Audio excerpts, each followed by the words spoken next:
Bismillahirrahmanirrahim. Assalamualaikum warahmatullahi wabarakatuh. Perkenalkan, nama saya Muhammad Yogi Saputra. Di sini saya biasa dipanggil dengan Yogi. Dengan NIM saya 200 111131. Saya salah satu mahasiswa dari Universitas Muhammadiyah Cirebon, kelas karyawan manajemen K3. Di sini saya akan mempresentasikan wirausaha muda membangun desa, dinamika partisipasi pembangunan desa.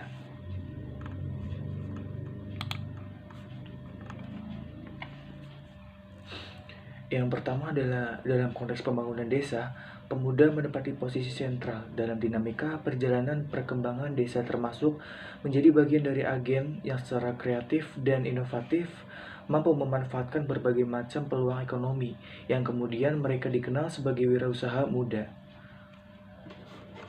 Konsep wirausahawan senantiasa mengalami perkembangan, yaitu tidak hanya membahas aspek mentalitas, kreativitas, dan inovasi, tetapi mengalami perubahan paradigma untuk merespons kemajuan perubahan dan adaptasi terhadap lingkungan. Bila mencermati lebih lanjut, saat ini untuk wilayah desa, gerakan untuk menumbuhkan dan mengembangkan wirausaha di desa dilakukan oleh pemuda. Kapasitas pengetahuan, semangat serta daya juang yang dimiliki oleh pemuda ini menjadi daya ungkit untuk mengoptimalkan berkah sumber daya alam maupun sumber daya lainnya yang ada di wilayah pedesaan. Kondisi ini selaras dengan momentum perubahan paradigma pembangunan desa pasca implementasi Undang-Undang Desa tahun 2014 yang mendorong prakarsa, gerakan, dan partisipasi masyarakat desa untuk membangun potensi dan aset desa bagi kesejahteraan masyarakat desa.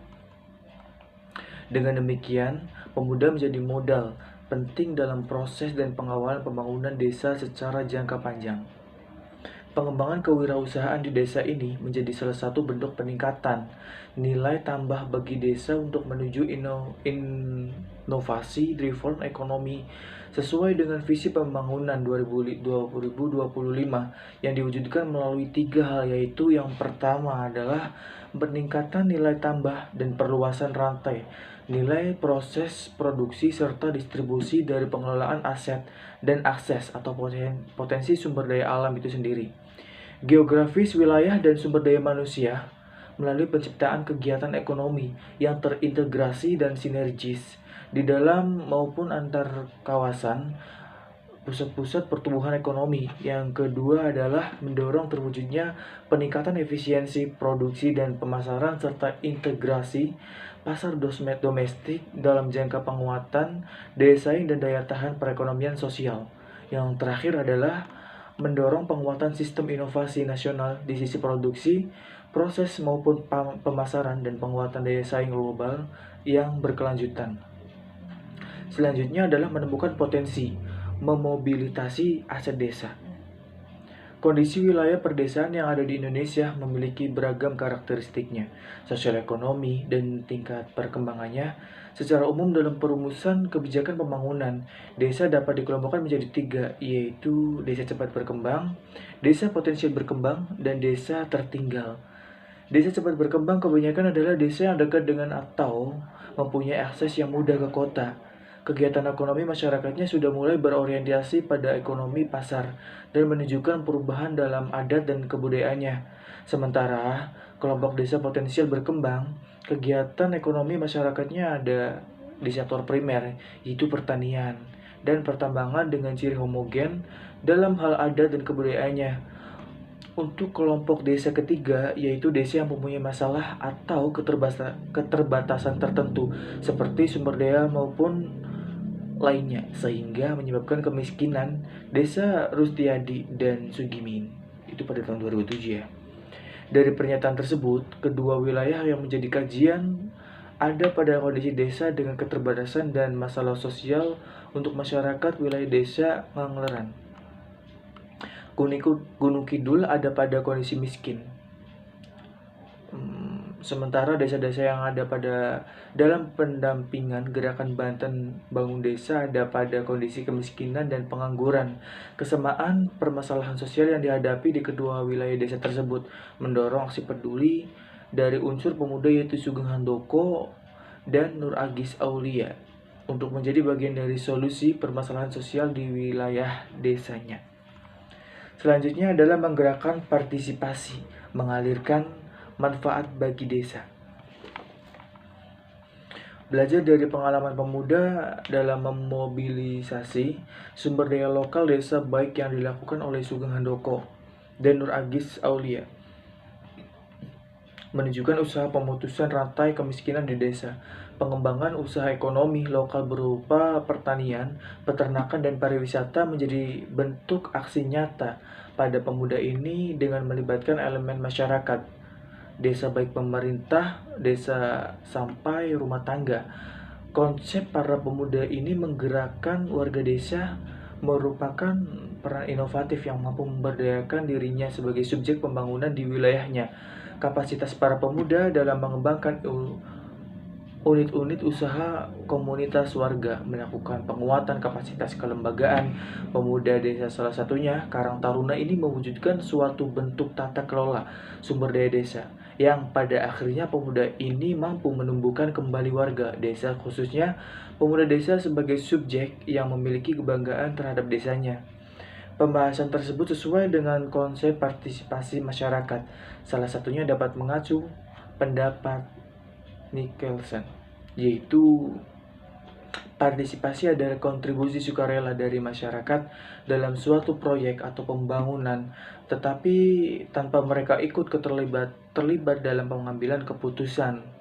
Yang kedua adalah partisipasi adalah proses membuat masyarakat menjadi lebih dekat dalam jangka menerima dan merespon berbagai proyek pembangunan.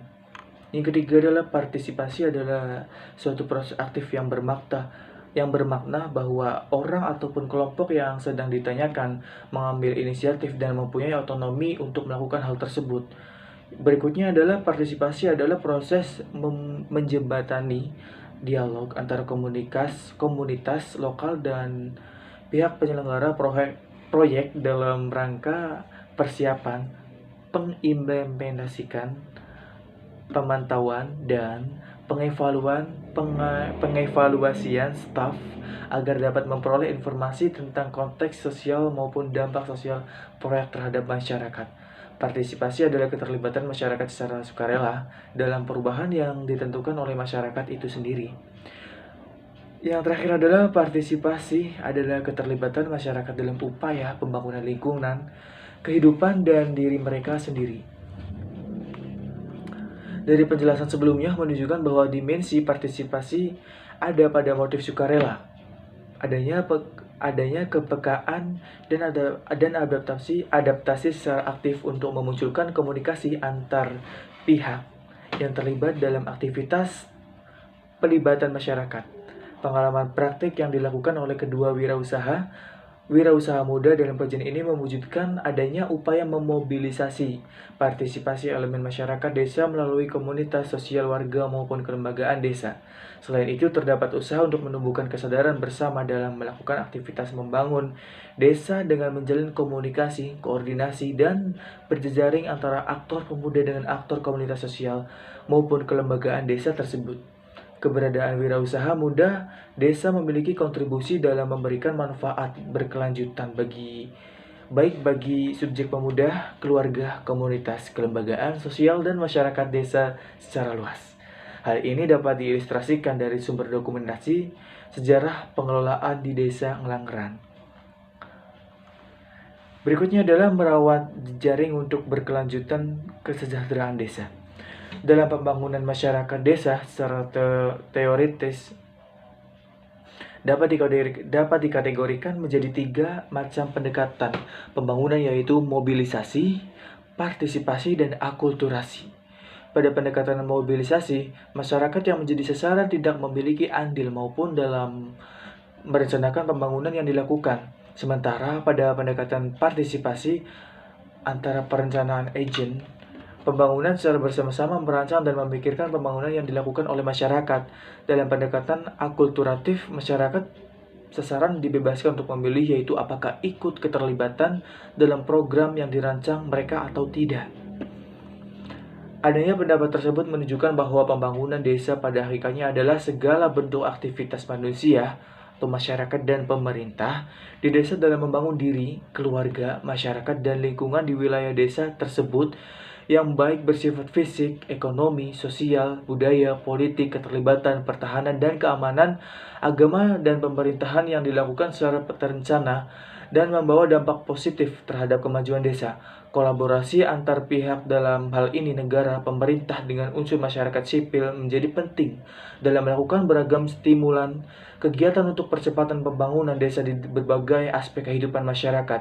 Dengan demikian, pembangunan dan sesungguhnya merupakan upaya-upaya sadar dari masyarakat dan pemerintah baik dengan menggunakan sumber daya yang bersumber dari desa, bantuan pemerintah maupun bantuan organisasi-organisasi atau lembaga domestik maupun internasional untuk menciptakan perubahan-perubahan ke arah yang lebih baik. Aspek penting dari proses pembangunan desa melalui kelembagaan desa salah satunya berkaitan dengan konsep partisipasi adalah jejaring antar kelembagaan. Pembangunan desa merupakan salah satu bentuk investasi negara baik merupakan kebijakan maupun pendanaan. Ini memiliki sederet tujuan mulia yaitu untuk mendistribusikan layanan sosial bagi masyarakat, menanggulangi kemiskinan, meningkatkan kualitas hidup dan penghidupan sumber daya manusia, membuka kesempatan kerja yang berujung pada kesejahteraan masyarakat desa. Beragam tantangan dan peluang muncul mengiringi cita dan harapan tersebut yang perlu dijawab oleh seluruh elemen masyarakat desa, mulai dari aparatur desa, kelembagaan desa, sampai dengan pemuda. Peranan dari semua unsur lokal masyarakat desa dalam mengelola potensi dan aset desa sebenarnya juga bertujuan untuk meningkatkan kapasitas mereka guna mencapai peranannya yang lebih baik. Pengalaman kedua pemuda penggerakkan desa atau wirausaha muda desa menjadi penting khususnya untuk memobilisasi potensi dan aset desa dengan upaya-upaya serius dalam pelibatan elemen masyarakat desa. Dengan demikian, tidak terjadi kondisi stagnasi produktivitas desa, yaitu desa dapat tumbuh seiring dengan adanya pasokan-pasokan input pendapatan bagi desa karena adanya optimalisasi pemanfaatan sumber daya desa lokal. Pengembangan kewirausahaan desa yang salah satunya dimotori oleh unsur pemuda ini menjadi daya ungkit untuk membangkitkan spirit kolektif warga desa dalam proses penciptaan nilai tambah di kawasan pedesaan oleh masyarakat sendiri. Penguatan kapasitas pemuda dan masyarakat menjadi bagian penting yang dilakukan oleh pemuda dan diupayakan terbentuk secara berkelanjutan dengan tidak menciptakan ketergantungan baru kepada berbagai pihak. Dengan kata lain, pengembangan kapasitas tersebut tumbuh secara mandiri di masyarakat sehingga mendorong terjadinya proses pembelajaran secara sosial. Dalam penjelasan Rustiadi dan Sugimin, yaitu pada tahun 2007 yaitu social learning dapat terjadi ketika institusi dalam suatu wilayah perdesaan mampu meningkatkan kemampuan dalam mengatasi masalah yang dihadapi dalam praktek. Di kedua wilayah kajian menunjukkan bahwa pemuda menjadi inisiator sekaligus pelaku bahkan menjadi teladan untuk membangun kekuatan sosial masyarakat dalam membangun desa. Para wirausaha muda ini muncul di lingkungan sosial atau konteks desa yang memiliki permasalahan sosial berupa kemiskinan maupun pengangguran. Dengan bekal spirit kewirausahaan, mereka mampu melakukan pencarian dan pengimplementasian peluang bisnis sesuai sumber daya yang ada di desa dengan orientasi pemecahan masalah sosial desa. Keterlibatan mereka dalam pembangunan dan menunjukkan bentuk partisipasi real yang berkesinambungan menjadi hasil proses interaksi antara kegiatan bisnis dan pengorganisasian masyarakat dengan menunjukkan orientasi budaya modern, kreatif, dan inovatif. Tentunya hal ini menjadi inspirasi bagi pemuda desa lainnya agar berkontribusi bagi desa tanpa harus meninggalkan desa, melainkan membangun strategi kreatif dan inovatif untuk menumbuhkan gerakan ekonomi berkelanjutan di desa. Secara jangka panjang, bentuk kontribusi para wirausaha desa muda ini dapat memberikan kesejahteraan berkelanjutan bagi masyarakat perdesaan baik di level lokal, yaitu di daerah maupun nasional. Sekian presentasi saya tentang wirausaha muda membangun desa, dinamika partisipasi pembangunan desa. Mohon maaf bila ada kata-kata yang kurang berkenan dan tidak sesuai mungkin. Wabillahi taufiq wal hidayah. Wassalamualaikum warahmatullahi wabarakatuh. Semangat. Terima kasih.